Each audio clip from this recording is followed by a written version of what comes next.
What's poppin' T Squad? It's your girl Keisha, and I'm here with tonight's All Tea, All Shade Black Ink Crew review. So before I start my review, I have some behind the scenes tea for you all. So sit back and relax and grab you a snack and something to drink and sip on this piping hot motherfucking tea, bitch. So all week, Dutchess and Skye have been going back and forth, back and forth, back and forth, back and forth, back and forth. One of the first posts was Dutchess posting a video from I think a year or two ago of Skye going off. Here's the video. Over here trying to enjoy the Christmas spirit, listen to J. Cole. I'm in a positive fucking spirit, you heard? But then I see niggas' mothers is all on social media. Yo, stop! What all the fucking memes, son? Stop with fucking responding back to people. Go right, go fucking rap and present. And stop the bullshit, man. We pointing fingers and throwing stones when y'all motherfuckers live in glass houses down there. Yo, stop talking about my fucking brother, son. Stop talking about my best friend. Niggas can't eat like, ooh. But niggas' moms is out here. Yo, why you not roasting chestnuts on the open fire, son? Like, stop this shit. Yo, because I know all y'all secrets down there, too. Don't fucking play with me. And stop talking about my fucking brother, bitch. Go rap again. I'm tired of all y'all damn. I'm just over here. So Dutchess said Skye has bullied me since day one. This video was posted last Christmas, 2016, about my mother. Skye assumed my mother's posts were about C's, but they really were about my own father's infidelities. It's sad they think everything is about them to the point of this kind of disrespect. But once have I defamed or bashed Skye, I've only stated facts. Skye later sent the story to a blog which my parents have nothing to do with, our personal issues. So it's been a constant back and forth, but I can no longer give this my energy. I apologize to my family for enduring this. Kids should be off limits and parents also. Show me where I've disrespected Skye. Show me where I've bashed her name. Today is the last and only day that I'm addressing this mess. I walked away from Black Ink Season 5 for a reason. Be blessed, everyone. I've been very quiet but I'm tired. And then Skye got underneath the post and said, can't wait to talk to you. So then Dutchess posted receipts stating that this is evidence that she wasn't fired from the show, that she left, and showing evidence of a developmental deal and a spinoff with Big Fish Entertainment, who is the production company for the whole Black Ink and Black Ink Crew Chicago franchises. She says that C's and them are crying out for ratings. That's why they keep on bringing her name up. I don't really feel that way. It's mighty funny that once the show started, that's when your ass popped back up like a goddamn herpes sore with all this drama. So you go on Baller Alert and see, all the documentations and stuff that she released. I don't really care. Then she said that she was done talking, but then her and that big light skinned bitch that did the interview with Skye's son went on the Breakfast Club this morning, and they had these things to say. And we did have Caesar up here to promote that, and he said you're trying to get half of his business. So Dutchess wants half. She wants some of your. Yo, she wanted half, bro. Like, we was married. The first thing that I did in season 5 was give him the ring back. Mm-hmm. That means I have no intention of wanting half because I didn't marry you. Mm. I would have married you and followed through with the plot that VH1 suggested if I wanted half. Big Fish Productions kept pressuring me to set a date. And I'm like, we're not ready to get married. So then they're like, well, y'all either gonna have to break up or get married. Wow. How can you give someone that type of ultimatum when this is our real life? Yeah, this is life. I'm not going to marry somebody because y'all think it's great for your ratings. So they went through all of this foolishness to cause problems in our relationship that made me just exhausted from it that I wanted to walk away. But either way, they got their storyline. Whether y'all got married or y'all broke up. It had to happen, and they definitely forced those interactions. All right, so the new season. You said that, the Big Fish or whoever was creating these different scenarios for y'all to break up. Now, when Caesar was here, he said he don't know where these pussy pictures came from. I'm gonna keep it all the way 100. I don't know where the vagina pictures came from. Mm-hmm. Like, I could sit here, like, no. Somebody just airdropped you some pussy. It probably happened. I don't know. They could have airdropped him in his phone now that I'm thinking about it. It was on a computer. There's a copy of our lease. Exhibit A, what is it? Exhibit A. That lease, I bet you $1,000, Big Fish cannot provide a location agreement for filming in that space. Because after they filmed in our first apartment in Brooklyn and they showed that air mattress on the TV show, I said, oh, no, they ain't coming back in my house. So no one had access to our computers because no one had been in my home. And I made sure of that because of the previous experiences we had with them taking stuff and making you look worse than what you... They didn't say, oh, the air mattress is because C's cousin is staying with us and he ain't got nowhere to sleep. They didn't say that. They made it look like we sleeping on the air mattress. You said that, the Big Fish... So you can go check out that interview that Dutchess did on Breakfast Club this morning. Do I believe that production, of course, makes up fake storylines and, encourages certain situations? Of course. Do I think they encouraged her to break up with Caesar? No, I feel like, and I said this last season, go back and watch my last season review of Black Ink Crew. I felt like Dutchess put that whole thing together with that girl coming up there accusing Caesar of fucking her sister and the girl having an abortion. I feel like she constructed that whole thing to have a reason to break up with him so she could go on and do her spinoff show. I think that things did not work out with the spinoff show. That's why it's not happening. Because remember, C's owns the name Black Ink Crew or Black Ink or whatever. So if she would have gotten a spinoff, it would have been Black Ink Crew Charlotte or wherever the fuck she lived at or whatever. He would have ate off that. She don't want him eating off her money. I think that's why things didn't work out, because C's didn't want it to happen. And I think that like I said, that she constructed that whole thing so she could leave him because she didn't need him anymore. She had gotten what she wanted. She got in her shop. She had her name. She had the notoriety. She had her own shit now at this point. So she could have then went on and did her own show. Because if you didn't want to be in the limelight anymore and this and that, why are you doing interviews? Why are you all on social media arguing back and forth with Skye? Stop it, Dutchess. You're full of shit and your lies and your lips are still crusty. Sit down, ma'am. But anywho, those are my opinions. You don't have to agree with me. Another thing, please, y'all, stop saying in the comment section, I like your reviews, but I don't agree with everything that you say, or I love your show. I mean, I love your reviews, but I don't, even though I don't agree with half the things you say, I never once asked y'all to agree with shit that I say.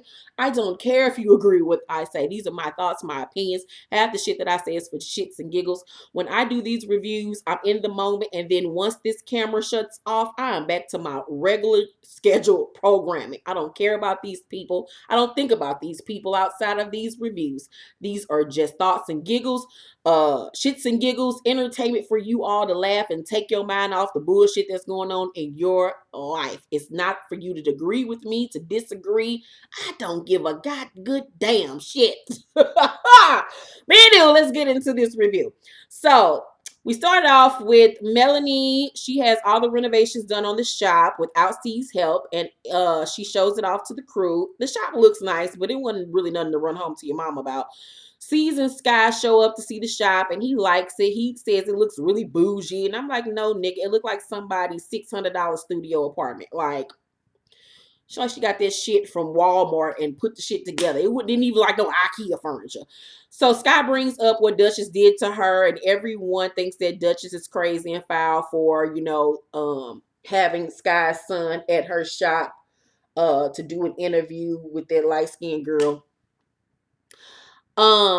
Skye wonders what she ever did to Dutchess, because she never fucked her. She was like the only one that did was C's and Donna. And remember that one season where it came out that Oh Shit might have fucked her, and I really think Oh Shit low-key did fuck the Dutchess. So C's said go to see C's mom and Ted's mom. They talk about C's being a hoe, and Ted says again that he feels like C's is acting out because he's still in love with Dutchess. Ted wants to come to Atlanta, but can't because his little brother's trial is coming up. His little brother's been locked up at Rikers Island since 2013 on a homicide charge and is facing life in prison. They're supposed to either set bail or keep him locked up at this hearing. Ted's older brother is also doing life in prison. Good God damn. So Steve tells him, he'll of course be at the trial to show his love and support for his family.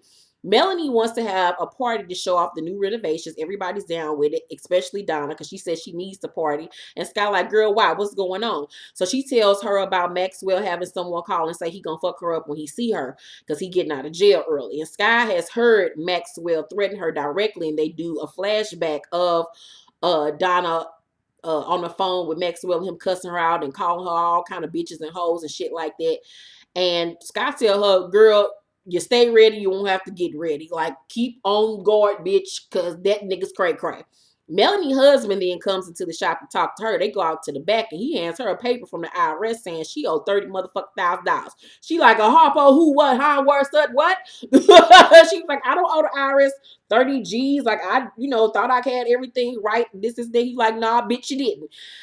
He asked, how are we gonna pay for this shit? Because we married now, so that means what's yours is mine and mine is yours. They gonna get the tax in my shit and shit. We can't afford no $30,000 goddamn debt. How the fuck we gonna pay this shit, bitch? I didn't sign up for this shit. So he yelling and shit, and she telling him, to shut up because she don't want the other people, to hear what's going on. He won't, so she tell him to basically leave, and he throw the paperwork at her. And I was like, Raul, what the fuck your name is? Get your dirty ass on somewhere. I think Melanie is so fucking pretty. She reminds me of my niece. Like, my niece looks a lot like her. Anywho, Skye meets her mom for drinks. Her mom looks so much better. I loved her mama's like pajama look outfit. I love a pajama look, honey. Her mom is bipolar, as you know, but is currently taking her medication. So their relationship has gotten a lot better. Skye talks to her mom about Dutchess letting her son do the interview at her shop. And, her mother's like, the vultures and shit is coming out, girl. This is a part of the territory.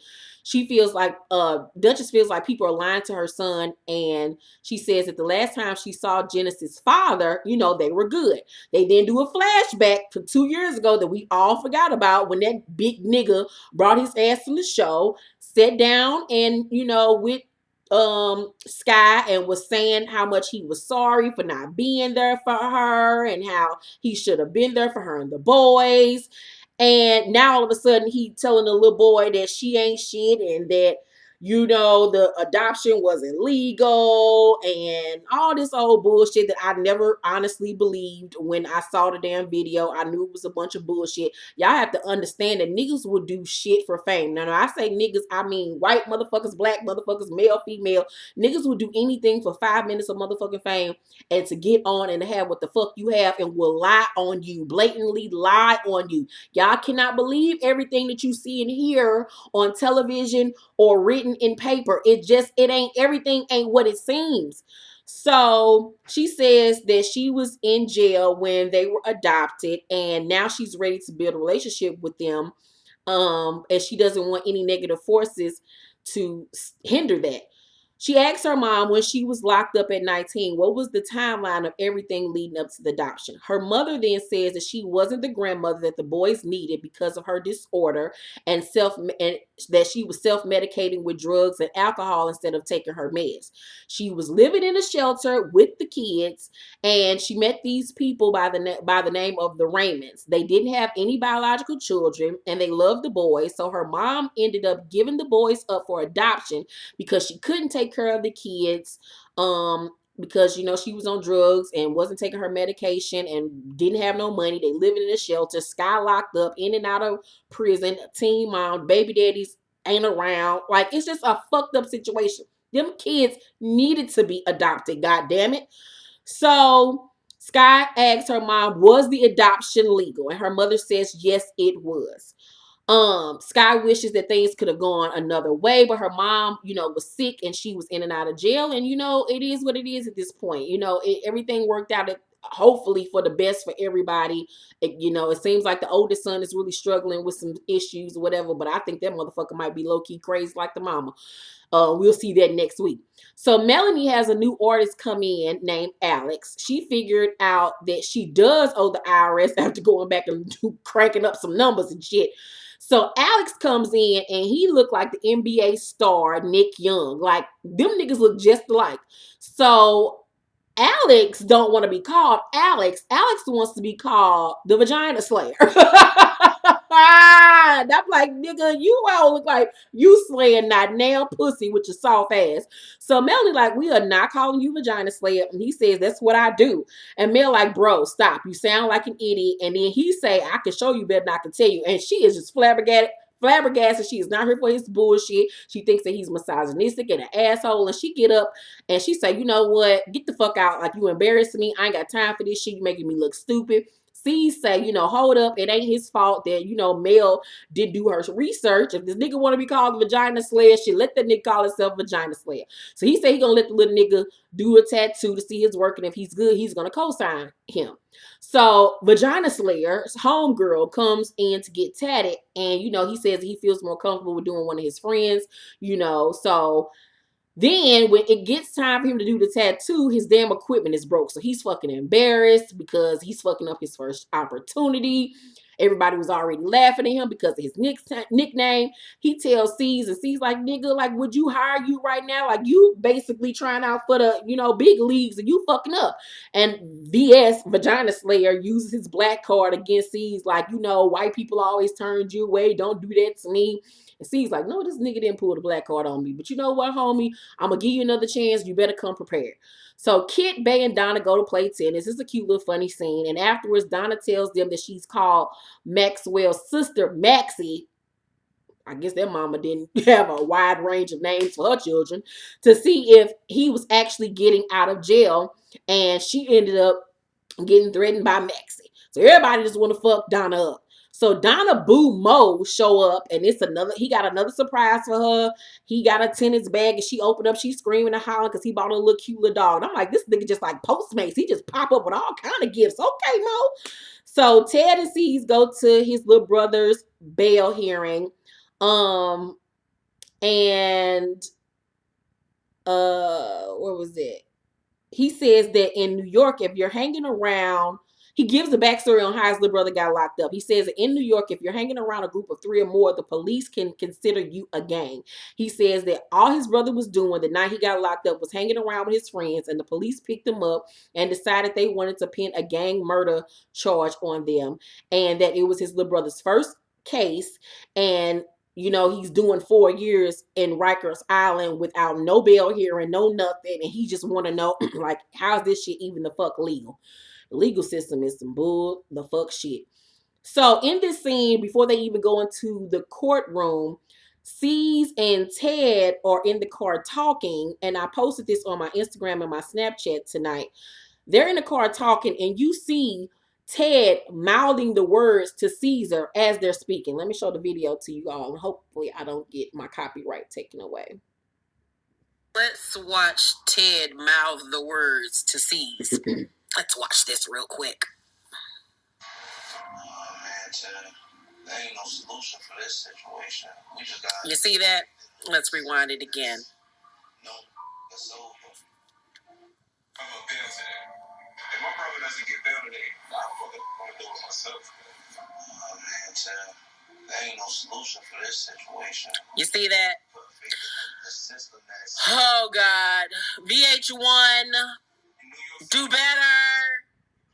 So that scene right there was totally scripted before they went in, like they do most of them goddamn car scenes. Remember last season when Skye was riding around with C's looking for her mother, and they refilmed it twice. Her nails and shit was different. They didn't even keep up with the consistency.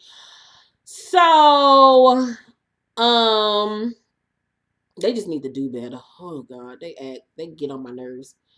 So after 3 hours, the judge says that they're going to push the trial back another 30 days. And of course, Ted is upset by this. So it's the night of the party. C's has everyone at the shop. Everybody's partying. They go in the back so he can spray paint over Dutch's name to everyone's fucking delight. Walt is single and trying to mingle. Walt is out here trying to get some hot box. He hit on this little cute chocolate girl. Really cute girl. She like she a stripper, but she cute. Who asks him, after flirting with him, are they hiring? He like, yeah, we are looking for a receptionist. I ain't even like legally supposed to be doing this shit, but bitch, you hired. So Maxwell's sister, shows up to confront Donna with her titties out that look like two motherfucking rocket launchers.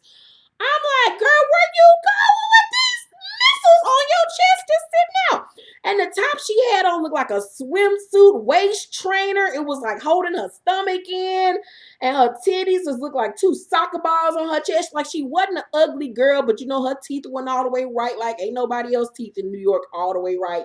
Y'all got some fucked up ass teeth in New York. Y'all, the New York people teeth on Black Ink Crew remind you of people in London, how London people be teeth be fucked up. No shade to my London crew out there, T Squad crew, and my New York T Squad. But goddamn it, these people on Black Ink Crew New York teeth be fucked up. Like, do y'all not have no dental care out there? What the fuck is going on? But Maxie was just like looking like she was about to go try for WCW. Like, bitch, where are you going? You trying to be the heavyweight champion of the world, bitch? What the fuck is going on? And then you got Donna looking like a garbage pail Judy Jetson lookalike with this yellow wig on and fishnets. The fashion choices is just horrible. And I just want to know, like, how Maxie thinks she about to come trying to confront somebody with her Fashion Nova pieces. Like, girl, where are you going? Sis, like you about to go work out. So they go in the back so they can bang, and everyone is standing around watching their confrontation. The security guards, their camera crew, the other Black Ink Crew people are in the back. So Maxie asks her why she keep talking about her brother, and Donna says because he keeps sending her message saying he gonna kill her. Maxie say he don't give a fuck about you. You keep lying on him saying he hit you, and Donna say so he ain't used to put his hands on me, bitch. And Maxie say no, and you was still fucking him afterwards. And I mean, it's plenty of bitches that get beat on and still fuck a nigga afterwards. I mean, what that mean? I could tell that nigga was over there whooping her ass. I mean, look at that nigga. Like, look at him. And then we saw how the way he talked to her on that damn phone. Of course he was over there pounding on her. So some girl that came with Maxie say that's her brother at the end of the day. And Donna like, bitch, I don't even know who you are. Chill the fuck out. The girl go to step up, but then young Bay like try to push her back so it won't be no fight. Then Donna pulls out a can of mace or pepper spray and spray the fuck out them bitches. Donna and the girl Walt hired to be the new receptionist start banging with the light-skinned girl that came with Maxie. Because I watched this shit like 5 times so I could make sure I had this fight right. So Donna and the girl that Walt just hired to be the receptionist start jumping the light-skinned girl that came with Maxie. They whooping on her. The girl in the middle, Donna on one side, the blue-haired girl on the other side, and they just fucking her. Then, when the fight broke out, you see Maxie grab young Bae by the hair and trying to hit her in the head, but she can't really get a good grip on Bae because Kit is in the way. Kit hemmed up against the fence trying not to get hit because that bitch ain't about that life. Security trying to stop the whole thing. Then you see one of Donna friends with burgundy hair start fighting Maxie, and it's just a whole motherfucking melee while the niggas is just standing there watching this shit with amusement on their face. The fight get broke up and it was a mess, honey. So Skye meet with her bestie Allison, who I love, and I think she's so pretty. She tells her that she wants to reach out to the boy's adoptive mom. She's nervous because the mom might not like her, and she knows her oldest son Genesis is very angry, and she feels like reaching out to Candace might help the situation. Allison like, just stop being nervous, just take the band-aid off and just do it. So Skye calls, she introduces herself to Candace, and the woman is very excited to hear from her. Skye is very nervous over the phone, but asks can she come to Texas to meet her, and the woman's like, yes, as a matter of fact, you can come to my home. And Skye is elated. She's happy she's finally going to meet her kids, and I can't wait for next week's episode to see how this whole thing plays out. Let me know what y'all thought about tonight's episode down below in the comments section. What do you think about Dutchess doing her PR press tour? Let me know, like I said, what y'all think down below. Make sure to thumbs up this video and subscribe to my channel if you have not, and join the T Squad. Like, why wouldn't you want to? It's popping over here. We the shit. You know what I'm saying? See you all Friday for my Married to Medicine review. And make sure Saturday to set your alarm clocks or turn on your notification bell button on my channel so you can get your notifications when I go live for Spill the Tea. And I know a lot of you were saying that your notifications didn't come or came late. So just remember, I always log on Saturdays at 5 p.m. Central Time. No sooner, no later. So if you join anytime after 5 o'clock, you know exactly where we're at while I'm filming. And always know that the videos will be up after I finish going live. So love you guys so very much. Thank you for watching this video. Have a safe and blessed week. Bye.